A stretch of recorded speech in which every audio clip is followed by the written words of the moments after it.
என் லவ்வரை பார்த்து பேசணும் sir. First பிளாக்லாம் பண்ணிட்டாங்க சார். செட் ஆகாது, இதுக்கு மேல பேச வேணாம், எனக்கு வீட்டுல அப்பா அம்மா கூட இருக்கதே நல்லா இருக்கு, நீ போயிடு அப்படின்னு சொல்லிட்டாங்க சார். நான் இப்போ அவங்க நேர்ல பார்த்தாலே அழுதுருவேன் சார்.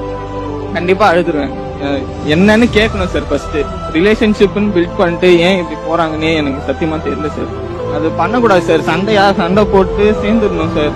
பிரிஞ்சு போறதுன்றது ஒரு முடிவே கிடையாது சார். இது ரொம்ப ஃபீல் ஆகும் சார். நம்ம இவங்க தான் லைஃப் அப்படின்னு நினைச்சிட்டு இருந்துருவோம். ஈஸியா மூவ் ஆன் ஆயிடு அப்படின்னு சொல்லுவாங்க சார். ஆனா அதெல்லாம் ஆக முடியாது சார். கண்டிப்பா ஒரு பொண்ணு லவ்னு ஒரு வார்த்தை கேட்டாலே அந்த பொண்ணு முகம் தான் சார் ஞாபகம் வரும். நான் இப்ப கூட வெளியே வந்து நான் ஜாலியா இருக்கேன், தேவையில்லை அப்படின்னு சொல்லிட்டு நடிக்கிற மாதிரி வேணா இருக்கலாம் சார். ஆனா உள்ளுக்குள்ள வந்து நான் ரொம்ப மிஸ் பண்றேன் சார். எல்லா விஷயத்திலும் இப்படி இருந்தா இப்படி இருந்திருக்குமே, அவர் இருந்தா இப்படி கேட்டிருப்பாளே, இப்படி பேசியிருப்பாளே, இப்படி எல்லாம் இருந்திருக்கலாமே அப்படின்ற ஒரு ஏக்கம் இருக்கு சார். 2 வருஷம் 2 மாசமா லவ் பண்ணோம் சார். ரொம்ப லோன்லியா இருக்கு சார். அந்த பொண்ணுக்கு ஒரு செய்தி சொல்லணும்னா என்ன செய்தி சொல்லுவார்? எங்க இருந்தாலும் நல்லா இரு, குடிச்சா என் கூட இரு,